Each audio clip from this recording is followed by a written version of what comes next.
Hello and welcome to the Front Row Back Row podcast, a show started by two physical therapy school classmates who sat in very different sections of the lecture hall. We cover topics that help you start, build, and grow your physical therapy practice with your hosts, Dr. Owen Campbell and Dr. Brian Wolf. Hello and welcome to the Front Row Back Row podcast. I am your host, Dr. Owen Campbell, owner of Simplify Motion Physical Therapy in Phoenix, Arizona. And with me, as always, is Dr. Brian Wolf, owner of Evolution Physical Therapy in Connecticut and Long Island. How are we doing today, Brian? I'm good, man. How are you?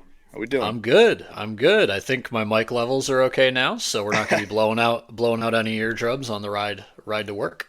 Nice. We'll find out if I'm destroying people too. We'll find out. There you go. So today, the topic that we're going to cover are 5 ways to make more money in physical therapy. Ways that you can kind of manipulate different levers in your business to be able to get more than just, hi, Mr. Insurance Company, please pay me money for these 4 units. Diversifying some of these other things that I know you guys have done a really good job of at Evolution.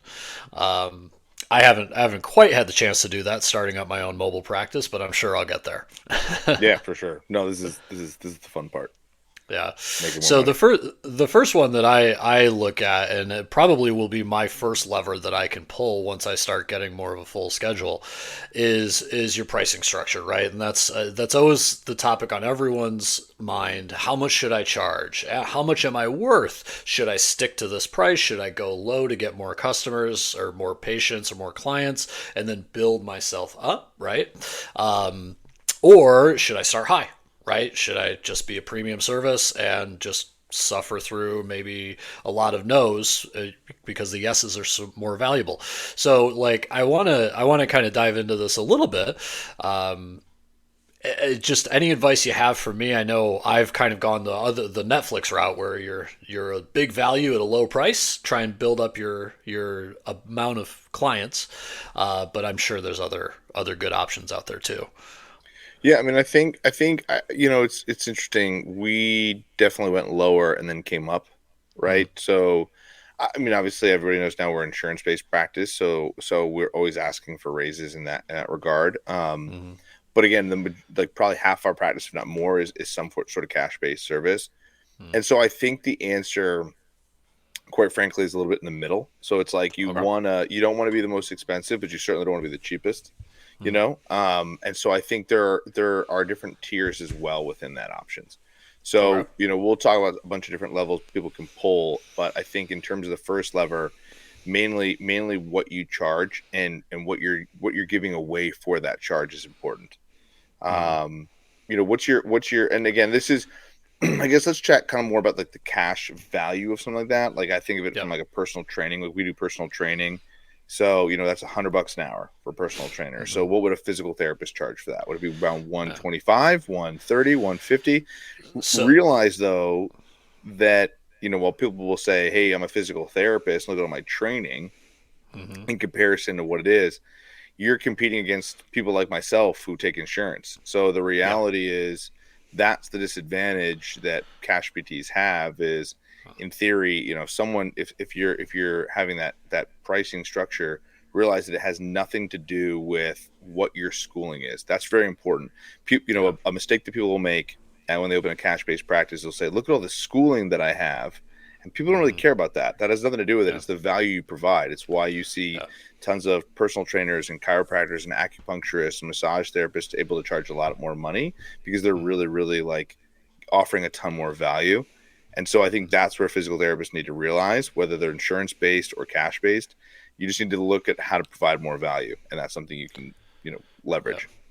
Yeah. And I think it's important too. I've changed my prices probably 3 times already in 6 months, right? You have to be flexible. You have to take some feedback and say, okay, maybe I'll tweak this, maybe I'll tweak that, because it's all market dependent, right? Mm-hmm. If I'm in one neighborhood of Phoenix, it's a lot different tolerance to my price point than other neighborhoods would be. And in some, I'm the cheapest option available, so I think it's important to constantly be flexible about that, especially when you're first starting out. Yeah. I think it also, the one disadvantage to being a mobile PT practice versus having a location is every mobile PT practice will eventually create some sort of affiliation. I know you did with a gym or like something along those lines. And then you get stuck with the fact of like, I'm charging the same amount of money to have someone for me to go to your house versus you come to me. And then you're stuck in this conundrum of like, what do I do now? Like, because if I bring the person to come to my place, then if they're used to me treating them at their home, so how do I raise that rate and where do I do that? So that structure and that pricing is also really important too. Yeah. But kind of go back to what you said, I think to go and the fact that you've raised your prices multiple times is totally fine, especially in Actually, the no. beginning. So I actually lowered it. So I started pretty Oh, high, interesting. because I have a friend who has been doing this, and he started, for full transparency, he started about 250 an hour, Yep. but he was, 5 years less experience than me, like all the stuff that you were talking about, where I was like, oh, well, look at me, look at my resume, and then I wasn't getting that because people are like, who are you? What are you Yep. doing? He'd been in business for 3 or 4 years, so he could do that, right? And he Yeah. raised to that point. So I started saying, okay, a little bit of humble pie. Let's go down. Let's get some people knowing who I am, and then the hope is to build it back up.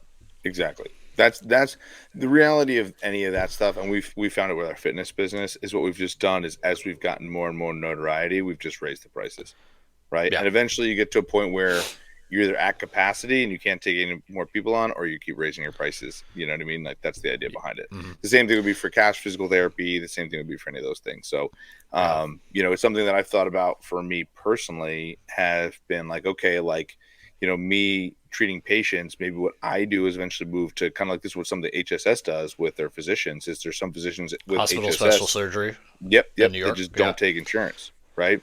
And so what Yep. happens for them is they'll be like, we just don't take insurance. Yeah. We'll go, your insurance will cover the hospital and all that stuff, but like, we're not taking Mm-hmm. your insurance.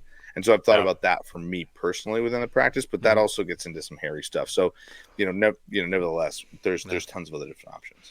Or even different price points. There's a place around us, the owner, he's 190 an hour, but the person he hired is 160. Yep. We do that So in our that, Colorado offices. Exactly. yeah. Yeah. Exactly.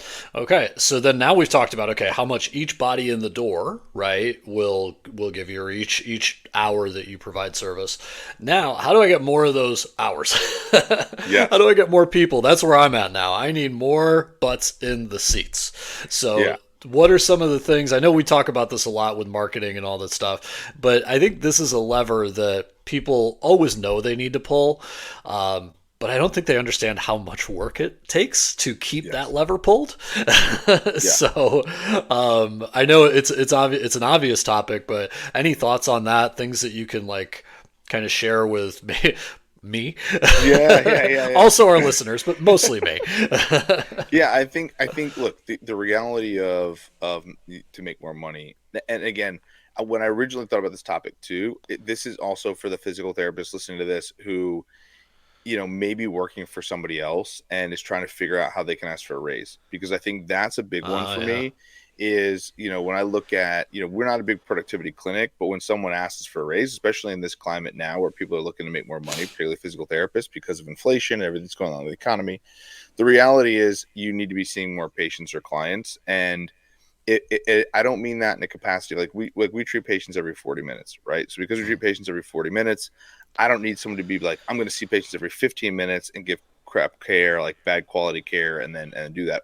What I mean by that, if you're looking for a raise within a clinic and you're looking to make more money, working for me, if you're going out and doing things that are bringing in clients, and those clients you're so booked that they can't see you, but they're seeing other physical therapists in our organization, that's a really, really lucrative offer, because I think Mhm. from that perspective, now you're helping me in building the business, right? And then we're in this together. And so I want to invest in you because you've Yeah. invested in yourself and in your brand. You know what I mean? Well, So that's one. But and this is one of the things I actually just heard this. I want to put this in. There's a clinic owner that would reimburse or would actually put as part of his hourly rate of making Instagram videos and building yeah, that community for his staff. Some people they don't want to do it, but he had a motivated staff and he did it. That's a great way they could build themselves up and the clinic. yeah, we talked a little bit about workshops, right? Like, and that's Mm-hmm. what I'm working on with one of my therapists is like how to create really cool workshops. And, if those things start generating quite a bit of revenue, and notoriety within our business, right? Mm-hmm. There's no doubt in my mind I'm going to pay her for that, right? A lot of Mm-hmm. money for that, right? For, Yeah. if she's again, depending on how much money that's bringing in, then we'll share those wins, right? And vice versa. Yeah. This isn't just like we're understanding she's going outside the scope of what we hired her to do. So that's Yeah. one. So that's one thing. So to increase patience, I mean, it's marketing, right? The simple stuff is networking, referrals, right? So word of mouth, workshops, doing stuff online. So going on Google and Yelp and website stuff and SEO and email, right? Doing those kind of things. So social media, so Facebook, IG, YouTube, LinkedIn, TikTok, and then of course going into paid ads. And so when I think of, the business owner getting really good at paid advertising, I think is a priority you want to focus on initially, right? Like making enough money, setting it aside. We've talked a lot about like cost of acquiring customer, understanding how that works, and then really diving into paid advertising and just saying like, I got this specific amount of money that is going to go, to Facebook, Instagram, YouTube, that kind of stuff. And that's what you're looking to do. Right. And so, sorry, there you go. There's that fire truck I was telling you about before, I was right? gonna say, yeah. There it is. So excuse us all on the podcast, but essentially what ends up happening is, that's where I would focus my attention is how to figure out paid advertising on the Facebook, Instagram and YouTube perspective. But also leverage the networking, those referrals, word of mouths, and then workshops. So things that don't really cost you that much money, because that's how you can offset, the cost of acquiring a customer is like doing the boots on the ground stuff. And that's where, like, as an employee, that's the why. Because if I'm spending all this money as a business owner on paid advertising and we're getting butts in the door and that's awesome, people are treating patients, the best thing that employees can do is boots on the ground marketing. So, that kind of stuff where it's workshops, networking stuff, and then also increasing, referrals through word of mouth and accelerating that process, that doesn't cost me anything. It's only pure profit. So what I'm going to do with that pure profit is I'm going to hand that physical therapist the cost of acquiring the customers. So like, again, if my cost of acquiring a customer is, it's simple math. If it's going to be $150 and you bring in 10 new customers because of some networking thing you did, I'm going to cut you a check for $1,500. Yeah. Right. So like, think, you know what I mean? Like that's the difference is like, people need to understand how that math works. It's like when people say, hey, I just want to, a lot of people want to do work for, want to get paid to do the work. And it's like, yeah, that doesn't always work that way. You know what I mean? It should be kind of this, that's what this quote unquote entitlement culture comes from, right? When people are like, well, I got to pay him to do the work. It's like, yeah, you got to prove it. Yeah. And I think you hit on a few points there that I just want to go back and highlight. Anybody listening to this who is not about to start a business or has a business or is at a growth phase of their business, just anyone who's a staff PT, you should be having these conversations in your interview, right? You have no idea if Evolution Physical Therapy in Connecticut or Joe Schmo Physical Therapy in Connecticut will do this, but you probably have applications into both places. So these are some pretty important questions that you should have. And then for on the other side of the table as the hiring manager, you want to make sure that you're asking questions that may bring this out of somebody. Just some food for thought from my corporate days. We had a company that was one very much towards this and then another that wasn't. And you could definitely see the interview would change just based on how much we valued it. And it's funny, man, because I think, had they reward you with those types of structures, I feel like you would have been that person, right? Like, 100%. Right. Like, because the thought process is, we were doing some quick math and we were like, these workshops, we're going to charge about $100 a head, right? There's 15 people that come. That's $1,500. But there was a point where we were talking like, there's some workshops out there that are like 6-hour workshops, 2 days a week. They're like $850. Yeah. Well, start doing the math, right? $850, right? Say there's 10 people in it. That's $8,500 times 6 days a week, 6 times like a year. So for 6 weekends, if you're going to do that for me, like we're going to figure out some sort of rev split, some sort of rent situation. You know what I mean? Like I'm not, especially it's all come down to how much of my work it has to be. If I don't have to do anything, guess what? Like, then like, I'll be charge you rent for what we're doing. And like, you take the money, you know what I mean? Like there's not going to be a significant, there's going to be a significant split on the employee side. So I think people just need to be creative and create more value versus just pay me more money to do the same job that you're paying me less money for. Because I can tell you the reality is that's why so many people are young, new grads going into outpatient clinics because they're less expensive. They're just, it's that simple. Like you're when I got to pay somebody almost $100,000 to the same job, I could pay somebody 75, like, and no one's going to bring more value. And quite frankly, I can mold the young person.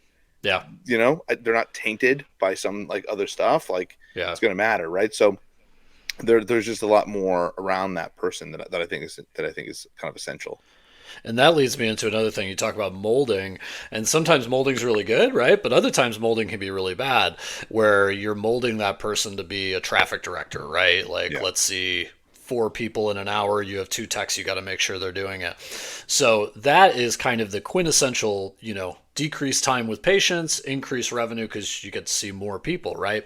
But I think it's also important that you can also make more money as a physical therapy owner and do it ethically if you're making sure that you're condensing time a little bit because you may need to. There might be staffing challenges, but you're doing it in the right way, Yeah. right? So maybe don't have them ride the bike, right? Where that's part of your schedule or some of these other kind of ancillary things. But I think that decreasing time with patients kind of has to be done, right? In terms of growing a business, but there's ways to do it. Right. Yeah. So you talked about 40-minute sessions, and I'm giving hour sessions in a mobile thing. So how did you guys land on the 40-minute mark? So here's a great way to look at this, right? So when you think about 40 minutes versus 45 minutes, 40 minutes Mm-hmm. is literally 12 patients in an 8-hour day. Mm-hmm. 45 is 10. That simple. Wow. So when you think about the math, you're like, holy crap, that's just easy money, right? In terms of the math and the way that works. Because 2 patients a day might not sound like a lot, but obviously right now, Owen, I know that sounds like a lot to you when you're Yep. hustling. And Oh so yeah. when you start thinking about it, that's the difference between 50 patients a week versus 60 patients a week. Yeah. That's the difference of 520 patient visits a year per PT. Oh, So you talk four yeah. PTs, you're over 2,000 visits by five Yeah. minutes, right? So Yeah. most PTs are pretty good on that. The bigger jump is then the hour and half hour. So that's Okay. when you start to get in person. I think everybody who's a physical therapist who's worked in that model knows that there's not great scenarios where you're not being 2-on-1 where you're seeing multiple patients, and I think that's where the value begins to decrease.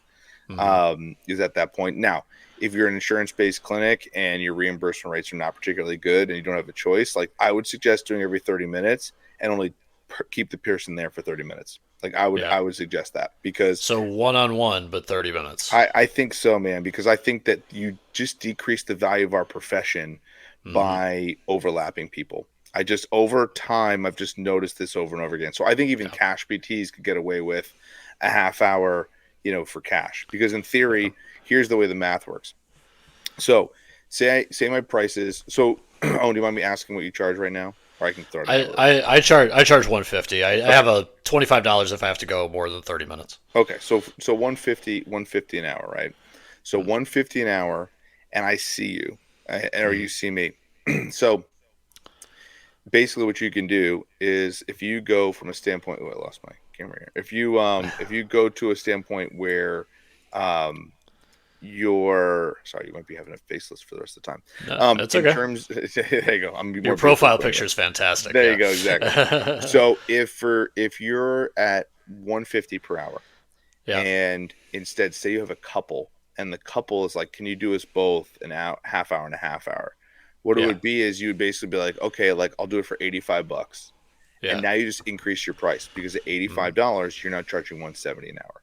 Yeah. So that obviously is a bit of a challenge in that conversation because that couple's going to say, well, Owen, why wouldn't you just charge us 150? I think the idea behind decreasing your time with patients is basically that you can lower, your amount of money that you're spending, right? Mm-hmm. And so you also, in theory, if I'm treating 16 patients a day, 12 patients a day, 10 patients a day, 8 patients a day, the less patients I treat, the more money I need to make on those patients. Yeah. And so if you're decreasing the amount of time, and there's a sweet spot where, Mm-hmm. like I said, at 40 minutes, we charge 115. So to your point, we're charging about 150 an hour. Yeah. But I can see, whereas you're like an 8-hour day or a 10-hour day, an 8-hour day, you can do 8 patients. I can do Yeah. 12. So in theory, I can Yeah. serve more people. Yeah. So there's an argument that says, and then what I can do to raise prices instead of it being 150, you have to raise prices to $200, whereas I got to raise prices basically to 150. And Yeah. so now suddenly that's the issue is, well, Owen's $200, but Brian's 150. And so that's a point that I've realized with the model, and 40 minutes is plenty of time. I think Yeah. it's a good amount of time where Oh you yeah. can work with different people, right? Yeah. So that's more the thought process.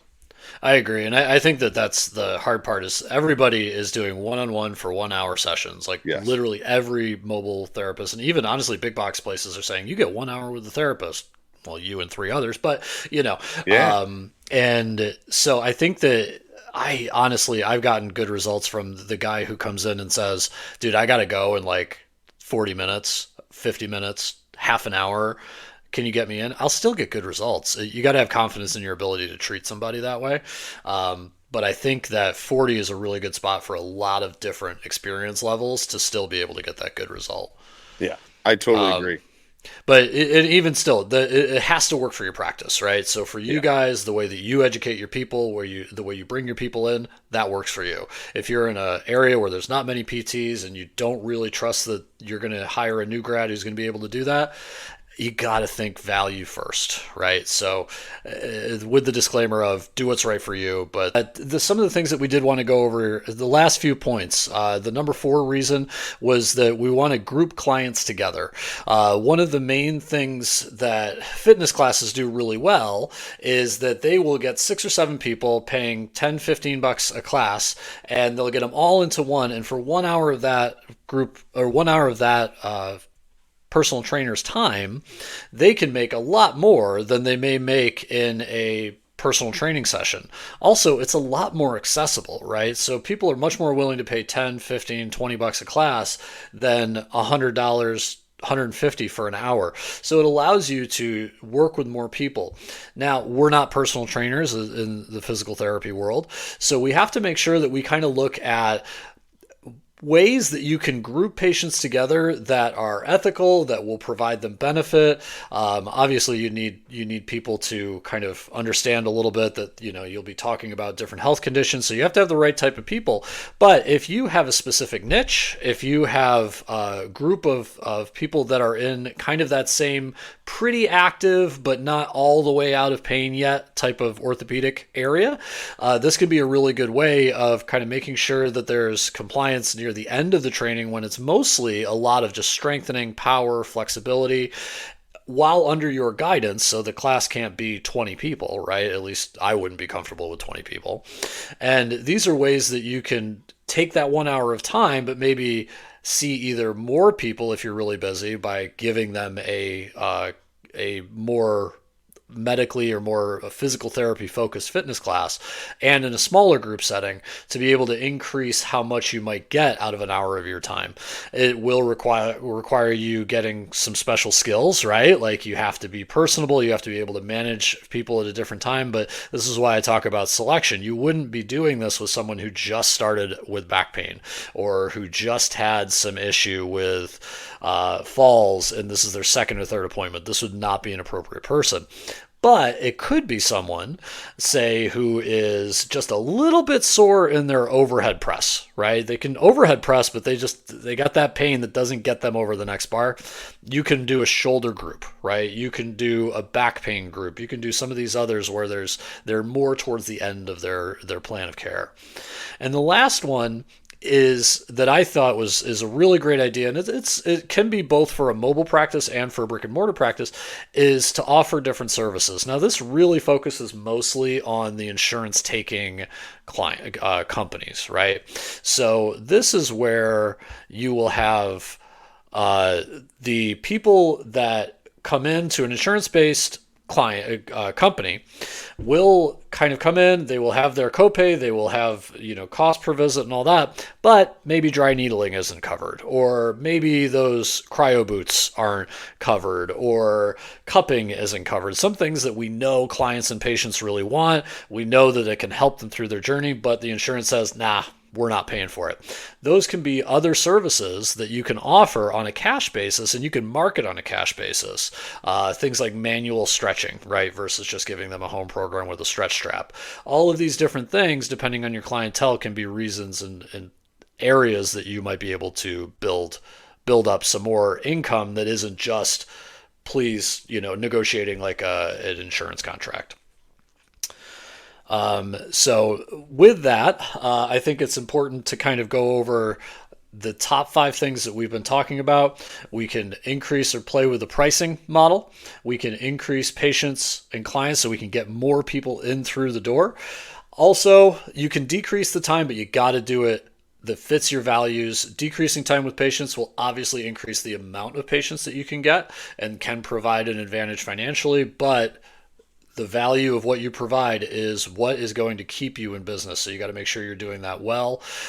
Grouping clients together is a good way of taking people who are appropriate for physical therapy at a more of a return to sport, return to work level, and getting them all in one place at one time, and maybe making more off of that hour of your time versus if it was a one-on-one. And then finally, looking at a la carte services that you could do. In terms of that, just to sum it up, I agree with what Owen said. I mean, that's a lot of why we also do fitness. So it aligns with our core values and realizing what aligns with us. And so I think if you're doing that and aligning something that's with your core values as you're developing your practice, that's where fitness is our cash-based service that we really provide, and allows physical therapists to slide into that also. I would also put it as, make sure to also think about services that people are used to paying cash for if you're an insurance-based practice. So Owen had mentioned, dry needling and cryo boots and recovery services, fitness services. These are all things that services are all things that people are used to paying out of pocket for. So if you're like, we offer these different services on these different times, you just want to try and separate, if you're insurance-based, separate what you're doing to allow basically your ability to move in and out of that model seamlessly. Whenever you stop simplifying things for patients and involve money, that's when people get weird about it. So I think it's, realizing it's a different sales pitch, but I think those are awesome. What you just talked about with your core values, I think is tremendous. So good stuff. And we got some cool things coming down the pike. Not quite ready to roll it out yet, but you will be hearing from us. As always, we are on YouTube, we are on Apple Podcasts, we are on Spotify. Please give us a review. It boosts us up the rankings. We have been seeing almost double-digit followers across all platforms, so this is nice. Good. Right. Make sure you comment. YouTube comment section is fantastic. You can always reach out to us, hopefully pick our brains and get some good advice. So with that, Brian, I got nothing more to add. You got anything? No, man. As Owen said, we're kind of working on a digital community that we can try and bring some people together and give some more value and advice. So hopefully that's something in the future to tease along. So if you're interested, please comment on any of our platforms on some certain things you'd like to hear. Then we'd love to produce it and do it for you. Yes, sir. All right. Well, with that, have a good day, man. You too, buddy. See ya. See ya.